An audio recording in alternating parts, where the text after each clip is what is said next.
Cadre du Centre de la CEDEAO pour le développement du genre, mesdames et messieurs les collègues de la GIZ, mesdames et messieurs de la presse, mesdames et messieurs. C'est un grand honneur et un réel plaisir pour moi de prendre la parole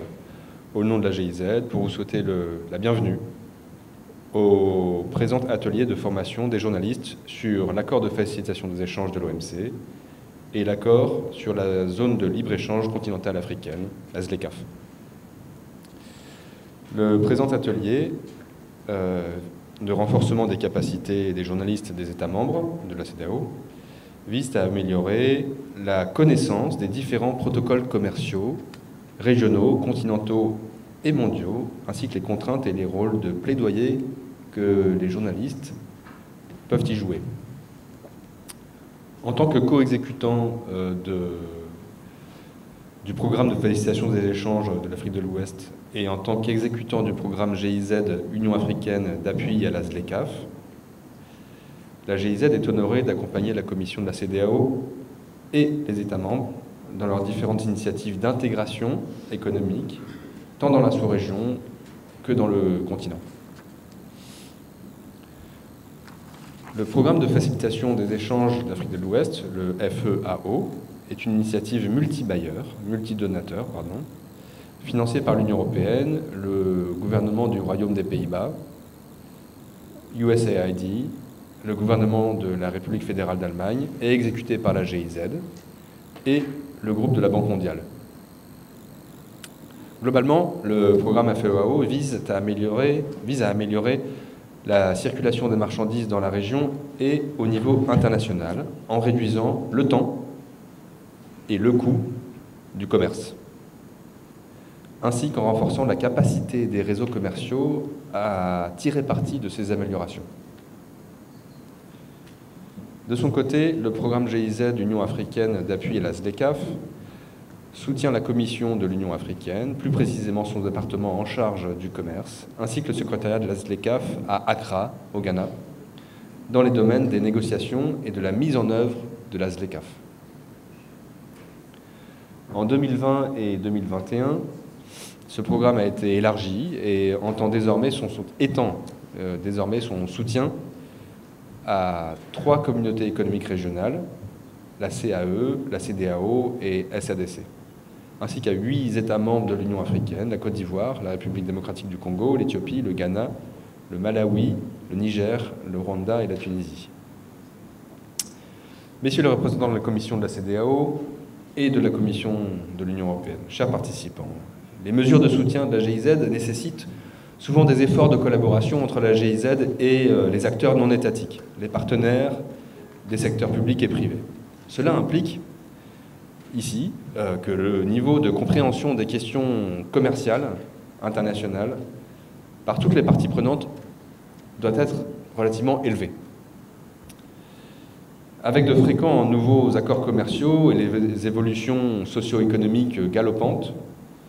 il devient de plus en plus nécessaire que les parties prenantes dans la région de la CEDEAO soient informées de ces tendances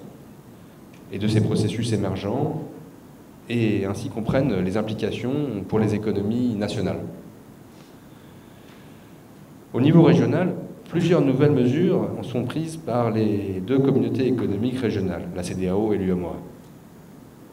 toutes visant à renforcer le processus d'intégration régionale, tout en se conformant aux meilleures pratiques internationales en matière de facilitation des échanges. En tant qu'étape majeure vers la réalisation d'une union douanière, les États membres de la CEDEAO ont récemment adopté le Code des douanes communautaires, conforme à l'accord de facilitation des échanges de l'OMC et à la Convention de Kyoto révisée. Le Code des douanes comprend des changements réglementaires majeurs qui tiennent compte de l'évolution des procédures douanières en réponse aux nouvelles exigences du commerce international. Au niveau continental, l'accord sur la zone de libre-échange continentale africaine, la ZLECAf, a été signé à Kigali en mars 2018. Il est entré en vigueur en mars 2019 et les échanges commerciaux sous ce régime ont commencé au 1er janvier 2021. Messieurs les représentants de la Commission de la CEDEAO et de la Commission de l'Union européenne, chers participants, selon la Conférence des Nations Unies sur le commerce et le développement, la CNUSED, la ZLECAf offre de nombreuses opportunités pour le développement durable et la croissance économique des économies africaines. Cependant, tous les pays ne bénéficieront pas de l'accord de la même manière. Et les avantages sociaux impliquent également des coûts et des engagements pertinents de la part des pays. En utilisant un modèle économique d'équilibre général calculable, le projet d'analyse du commerce mondial de la CNUSED a estimé les effets quantitatifs de la ZLECAf sur un scénario à long terme d'un accord de libre-échange pleinement mis en œuvre. Un tel accord, mis en œuvre en éliminant tous les droits de douane, pourrait générer des gains d'environ 16 milliards de dollars contre une perte de 4 milliards de dollars en recettes commerciales, représentant 9,1% des recettes tarifaires actuelles. En outre, le PIB et l'emploi devraient augmenter sous ce scénario de quasiment 1% et 1,2% respectivement. La croissance attendue du commerce intra-africain est estimée à 33%, tandis que le déficit commercial du continent devrait diminuer de 50, voire 51%. Selon ces projections économiques, il est évident que les gains globaux attendus de la mise en œuvre de la ZLECAf dépassent largement les pertes prévues en recettes publiques. Messieurs les représentants de la Commission de la CEDEAO et de la Commission de l'Union européenne, chers participants, les projections économiques sont, comme je viens de le dire, encourageantes, bien que le volume des échanges au sein de la région soit faible. Ceci est attribué à certains défis, notamment le manque de capacité des acteurs non étatiques à mettre en place le plaidoyer nécessaire pour l'élimination des contraintes identifiées dans la mise en œuvre des politiques commerciales de la CEDEAO. Dans le cadre des programmes FEAO et ZLECAf, les activités menées, qui comprennent l'engagement d'un dialogue avec les organisations de la société civile, les ONG, le secteur privé et le secteur public, visent à sensibiliser les différentes parties prenantes dans la région ou le long des corridors commerciaux, comme Dakar-Bamako, par exemple, afin de faciliter le commerce et de permettre au secteur privé, y compris le réseau des femmes, d'accéder à des opportunités commerciales accrues. C'est dans cette optique que cette formation de 5 jours, auquel vous êtes invités,